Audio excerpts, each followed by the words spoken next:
공시가격 15억이 초과되는 주택을 소유하고 계신다? 피부양자 탈락입니다. 공시가격 9억 이하인 주택을 소유하고 계신다? 피부양자 유지가 되는 상황이고요. 공시가격 6억에서 15억 구간인 분들은 여기에 연소득 1,000만 원이 넘어가면 피부양자가 탈락이 되는 겁니다.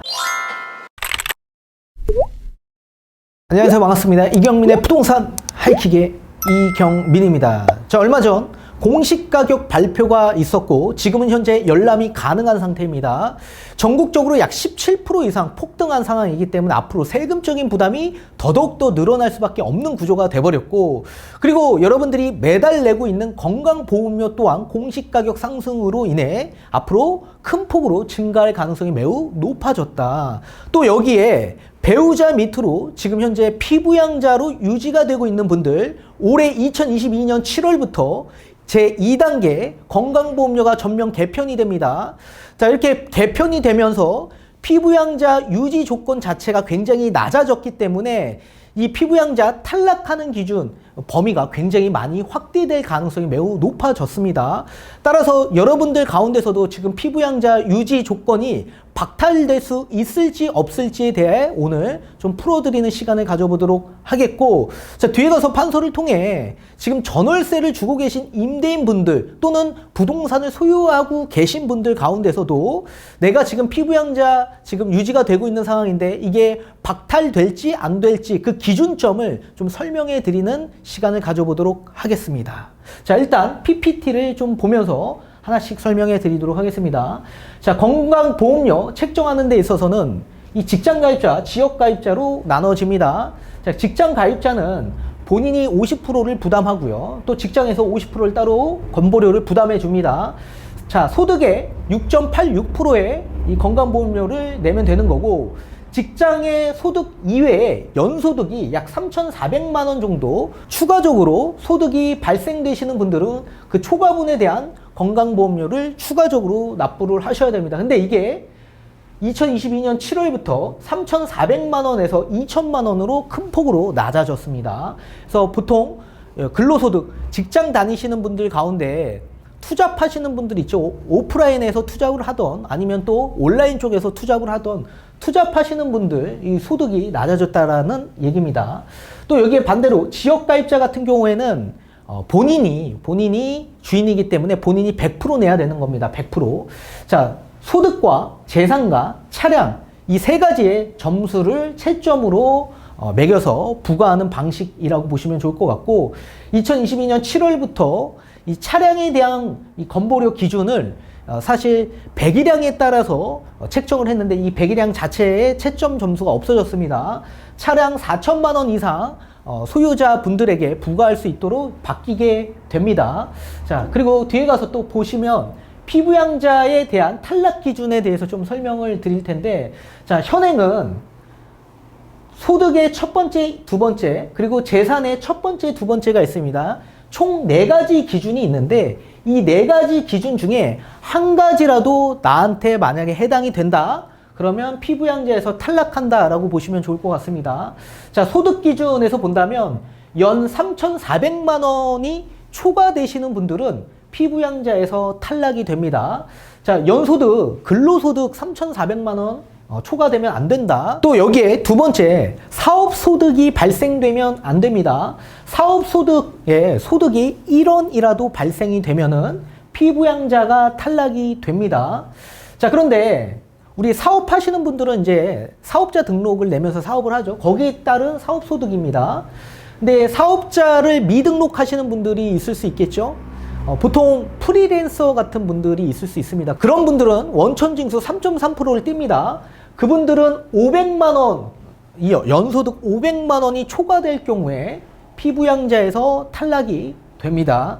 그리고 재산세에서 재산세 과세표준 9억이 초과되면 안 되는데, 자, 쉽게 예를 들면 재산세 과세표준은 공시가격에서 공정시장가액 비율 60%를 곱해서 나오는 금액이 이 과세표준입니다. 그래서 9억이 초과되면 안 된다. 따라서 공시가격 15억에 60%니까 9억이죠. 이 공시가격 15억은 지금 시세로 따진다면 21억 정도가 됩니다. 따라서 공시가격 15억, 시세 21억 이상 주택을 소유하고 있는 분들은 탈락이 된다. 그리고 재산세 과세표준 5억 4천에서 9억이 초과되는 이 주택을 소유하고 있는 분들, 이건 공시가격으로 따져본다면 9억에서 15억이고요. 시세로는 지금의 현 기준에서 약 12억 5천에서 한 21억 정도의 주택을 소유하고 있는 분들은 연소득 1,000만 원이 초과되면 피부양자에서 탈락이 됩니다. 이런 주택을 소유하고 있는데 연소득 1,000만 원이 초과되지 않을 경우에는 피부양자가 유지가 될 수 있겠죠. 이거 반드시 기억하셔야 되고, 뒤에 가서 판소를 통해서 제가 다시 계산을 통해 도와드릴 거니까 잘 기억하고 계셔야 될 것 같습니다. 자, 그런데 이게 어떻게 바뀔 거냐면 올해 7월부터 개편이 됩니다. 연소득 3,400만 원이 아니라 2,000만 원으로 큰 폭으로 낮아졌습니다. 2,000만 원 이상 초과가 될 경우에 피부양자에서 탈락이 된다. 사업소득 발생되면 안 되고, 프리랜서 같은 3.3% 원천징수 띄시는 분들은 500만 원 초과되면 안 됩니다. 자, 그리고 재산세 과세표준도 9억이 초과되면 안 되죠. 또 여기에 재산세 과세표준이 5억 4천이었던 게 3억 6천으로 엄청나게 큰 폭으로 낮아졌습니다. 자, 따라서 지금 현재 공시가격 9억 이하는 피부양자가 계속 유지가 되는데, 9억부터 15억 구간은 연소득 1,000만 원이 초과되면 안 된다라고 얘기했죠. 자, 그런데 이게 공시가격 6억으로 낮아졌습니다. 따라서 공시가격 6억 이하인 분들은 피부양자가 유지가 되지만 6억에서 15억 구간의 이 주택을 소유하고 있는 분들은 연소득 1,000만 원 정도 초과가 될 경우에는 피부양자에서 탈락이 된다. 꼭 알아두셔야 됩니다. 그래서 앞으로 피부양자가 더 많이 확대될 가능성이 매우 높아졌죠. 기존에 9억에서 6억으로 공시가격이 내려앉다 보니 시세도 엄청나게 작아졌죠. 그래서 8억 5천은 지금 중위가격 그 이하인 주택들이 굉장히 많죠. 그래서 8억 5천 서울 같은 경우에는 대다수가 8억대 이상이다 보니까 서울에 있는 아파트 소유하고 있는 분들은 이제 전부 다 피부양자 탈락 기준에 서 있다라고 보시면 좋을 것 같습니다. 그래서 대상자다. 그래서 연소득 1,000만 원 넘어가면 안 된다. 이 연소득은 주택을 소유하고 있는 분들 가운데서는 이 월세나 아니면 전세를 간주 임대료로 계산해서 연 임대료가 1,000만 원 이상 넘어가면 안 된다라는 얘기고, 이건 뒤에 가서 다시 풀어드리도록 하겠습니다. 그리고 재산에 대한 보험료를 계산할 때 기존에는 500만 원에서 한 1,350만 원 금액에 따라 차등 공제를 해줬는데, 지금은 개편된 이후에는 5천만 원 일괄 공제로 전부 다 공제해주겠다라는 얘기입니다. 그래서 아마 건강보험료는 지금보다 조금 더 낮아질 수는 있지만 공시가격이 올라가면 당연히 더 높아질 수밖에 없겠죠. 그리고 이 피부양자 범위가 확대가 굉장히 많이 됐습니다. 공시가격 기준이 낮아졌고, 그리고 연소득 기준도 낮아졌기 때문에 그렇습니다. 그리고 차량 같은 경우에는 채점 점수가 100이량에 따라서 점수가 매겨졌는데, 이제는 4천만 원 이상 차량에 대해서만 부과한다라고 합니다. 자, 뒤에 가서 판소를 통해서 좀 더 자세히 풀어드리도록 하겠습니다. 자, 앞전에 보신 것과 같이 주택을 소유하고 있는 분들 가운데 공시가격 15억이 초과되는 주택을 소유하고 계신다? 그러면 무조건 두말 없이 피부양자 탈락입니다. 또 현행 기준 지금 공시가격 9억 이하인 주택을 소유하고 계신다라고 할 경우에 이제 아예 피부양자 유지가 되는 상황이고요. 이게 올해 7월부터 공식 9억에서 6억으로 내려앉았다라고 얘기했죠. 그래서 공시가격 6억에서 15억 구간인 분들은 또 여기에 연소득 1,000만 원이 넘어가면 이제 피부양자가 탈락이 되는 겁니다. 공시가격 6억 이하는 당연히 피부양자가 유지가 되고요. 자, 그러면 연소득 1,000만 원 초과될지 안 될지를 따져봐야 될 텐데, 이 전월세를 주고 계신 분들이 많이 계시기 때문에 그 임대소득세를 좀 계산을 해야 되는 겁니다. 자, 따라서 전월세를 주고 계신 분들을 우리는 임대인이라고 지칭을 하고요. 이 임대인분들은 임대를 주고 있는 상황에서 소득이 발생되면 임대소득세라는 걸 납부하게 됩니다. 자, 임대인은 다른 얘기로 하면 사업자랑 똑같은 개념이에요. 자, 사업자는 소득이 생기면 사업소득이 발생이 되는 거죠. 임대소득을 사업소득이라고 불려집니다. 그래서 앞전에 얘기한 것처럼 사업소득이 1원이라도 발생이 되면 이제 피부양자에서 박탈이 되는 거다. 자, 그러면 여러분이 좀 더 알기 쉽게끔 월세를 주고 계신 분들도 있고 전세를 주고 계신 분들도 있을 수 있겠죠. 여기에 1주택자도 있고요. 또 2주택자, 3주택 이상자도 있을 겁니다. 자, 월세를 주고 계신 분들 가운데 주택 2채 이상을 소유하고 계신다. 그럼 무조건 임대소득세 대상자가 됩니다. 그래서 계산을 통해서 임대소득이 나온다면 피부양자가 박탈이 된다.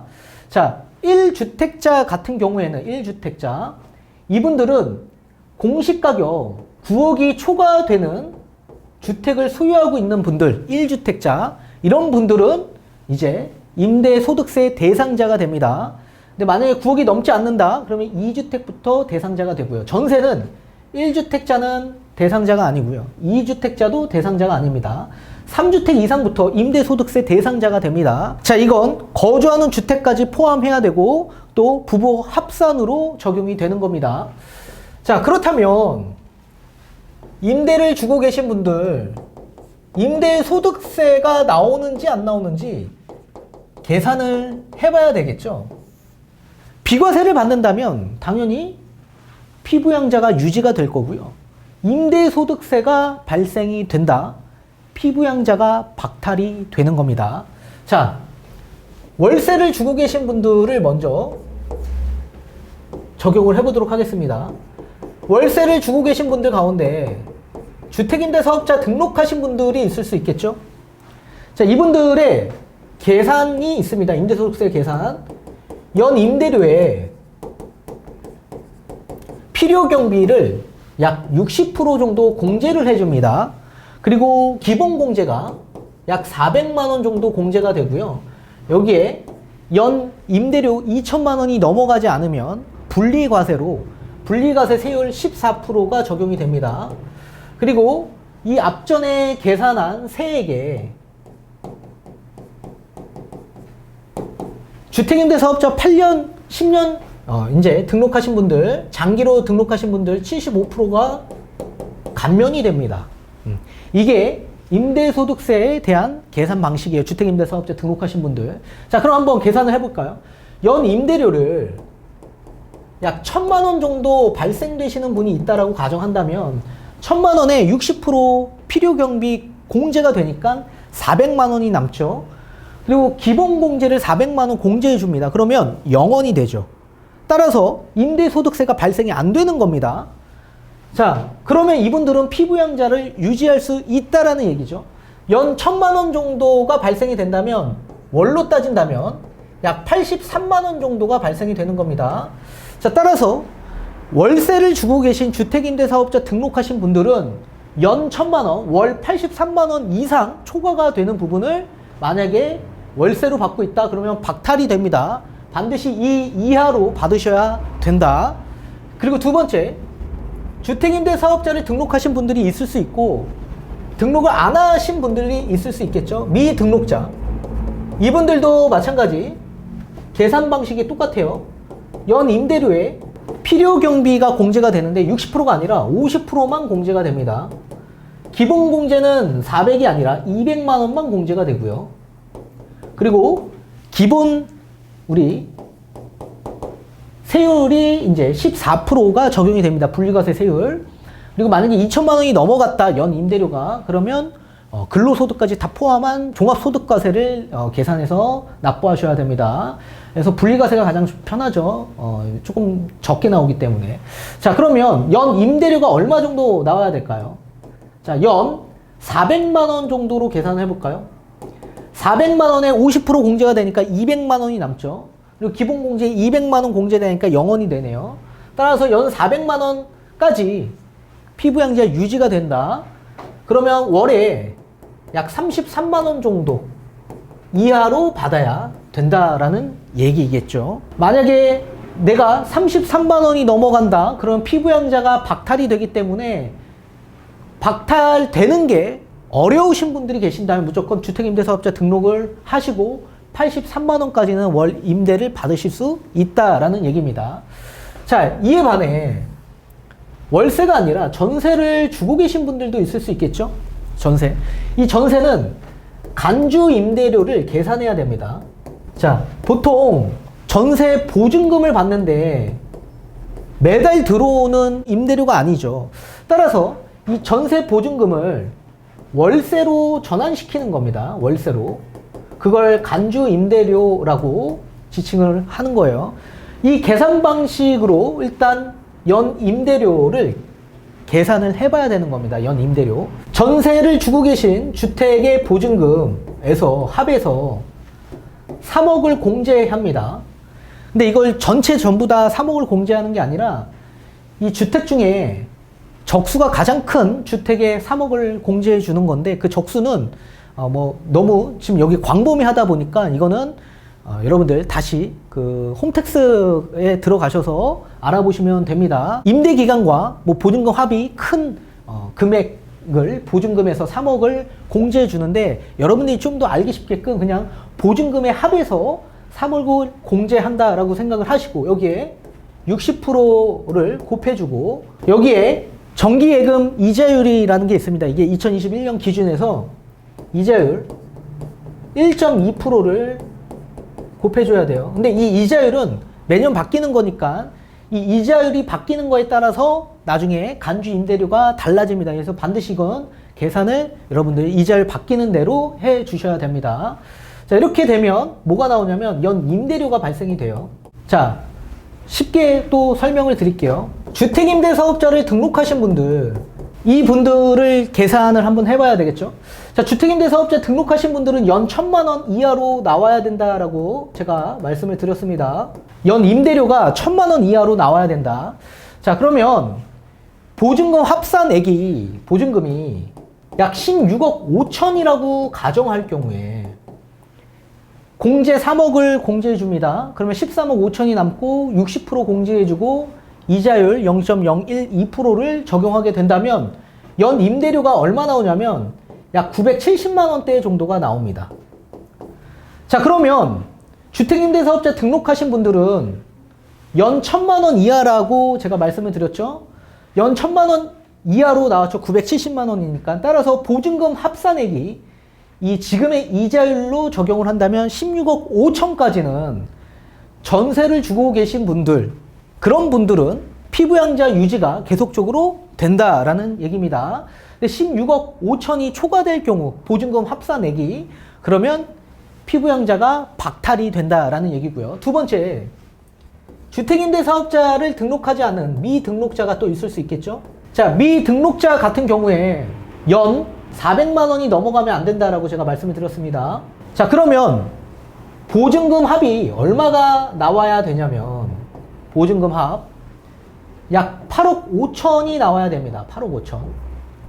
8억 5천에 3억을 공제해주면 5억 5천입니다. 거기에 0.6 그리고 0.012%를 곱하게 되면 연 얼마 나오냐면 약 390만 원 정도가 나옵니다. 자, 따라서 400만 원 이하의 연 소득이 발생되는 거기 때문에 어떻게 되죠? 피부양자가 유지가 된다라는 얘기입니다. 400만 원이 넘어가면 피부양자가 박탈된다라는 얘기고요. 자, 이렇게 간주 임대료를 전세는 계산을 해서 연 임대료를 나타내야 됩니다. 연 임대료. 그래서 연 임대료가 주택임대사업자 등록하신 분들 1,000만 원 이하, 미등록하신 분들 400만 원 이하로 유지시켜야지만 피부양자에서 박탈이 되지 않고, 만약에 남편이 박탈이 되면 그 아내분의 배우자도 함께 피부양자에서 박탈이 되는 거기 때문에 반드시 여러분들 꼭 숙지하셔야 되고, 내가 피부양자 유지를 할 수 있는지 없는지 여러분들 제가 말씀드린 공식대로 계산을 한번 해보셔서 잘 유지시키는 게 좋으실 거다, 그렇게 일단 말씀을 드리도록 하겠습니다. 꼭 숙지하십시오.